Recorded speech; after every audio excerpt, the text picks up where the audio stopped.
pessoal, tudo bem? Então, estamos aqui hoje gravando um vídeo, raramente faço isso, né? Só com temáticas que chamam bastante minha atenção, mas hoje eu queria falar um pouquinho para vocês sobre as atualizações que nós tivemos recentemente em relação aos valores do Fundeb, tanto em relação às receitas, como em relação às complementações da União. Então, assim, raro foram os municípios que tiveram perdas financeiras. Maioria dos municípios, em sua grande maioria no estado do Piauí, tiveram incremento em suas receitas. E a gente sabe, nós sabemos que 70% desse valor, ele deve ser aplicado, investido no pagamento de pessoal. E nós temos um agravante, que seria em relação ao piso salarial dos professores, o piso do magistério, que, ao que tudo indica, terá um aumento de menos de 0,5%.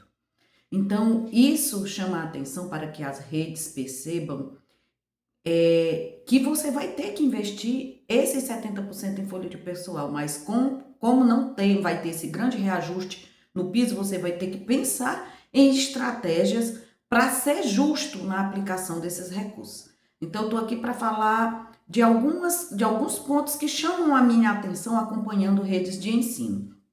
Esse aumento foi ínfimo, então não é recomendado, porque os grandes incrementos foram principalmente em VAT. As complementações da União, elas são voláteis, você pode ter um bom incremento esse ano, mas não significa que você vai ter no ano seguinte, né? Então, eu trouxe aqui 3 estratégias para a gente pensar um pouquinho, né, em como ser justo na aplicação dos 70% do Fundeb neste ano de 2026. O primeiro deles é valorizar os profissionais na educação no sentido de equidade. O que eu percebo é que nas redes de ensino, quem trabalha diretamente com o aluno, o professor, muitas vezes tem uma diferença salarial muito grande em relação àquelas pessoas que trabalham no chamado suporte pedagógico. Aqueles profissionais que são resguardados pelo artigo 61 da LDB, que são os profissionais que trabalham no planejamento, na avaliação, na direção, na coordenação, na inspeção e agora, por último, na formação dos professores. Então, o que acontece muitas vezes? O professor tem um salário que segue o piso, mas dentro da secretaria você não valoriza os demais profissionais da educação. Eu falo isso tanto relacionado a cargos comissionados, como a funções gratificadas. Muitas vezes esses profissionais estão disponíveis em tempo integral, mas não são valorizados. Então, acabou aquele tempo da gente pensar que muitas vezes quem ia para a secretaria era uma pessoa que queria se poupar.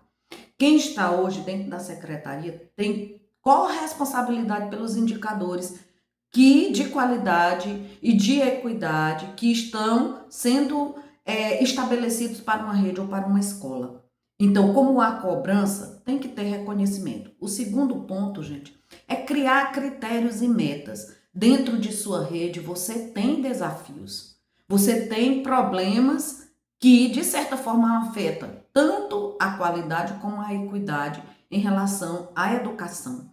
Então, relacione esses desafios e crie projetos para cumprimentos de metas, reconhecendo esses profissionais.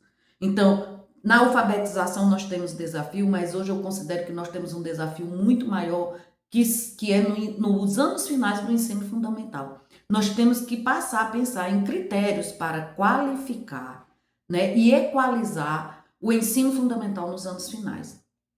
O terceiro critério, né, e não menos importante, é a valorização dos profissionais temporários. Muita rede ainda paga um salário mínimo por 20 horas de trabalho de um profissional que muitas vezes se dedica tanto quanto um profissional efetivo. Então, a própria Constituição, ela é legítima quando ela diz que não deve ter diferenças em relação a salário quando você desempenha uma mesma função.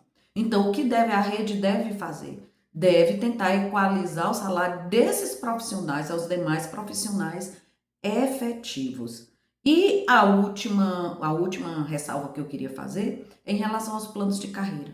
Muita rede está com seus planos de carreira defasados. Nós temos que incentivar os nossos professores a estudar, né? Nós já temos muitos mestrados, muitos doutorados, profissionais que dão a oportunidade do professor, muitas vezes mesmo trabalhando, né, em regime parcial, se qualificar, crescer na sua carreira. Então, os planos de carreira, eles têm que colocar incentivos para que o professor retome o estudo, porque assim tem que ter uma relação íntima entre o conhecimento e aquele trabalho que você desenvolve. Se o professor trabalha com conhecimento, uma coisa que ele não deve fazer é parar de estudar. Ele tem que procurar se atualizar constantemente. Então, se atualizar dentro da sua carreira e dentro da sua rede de ensino.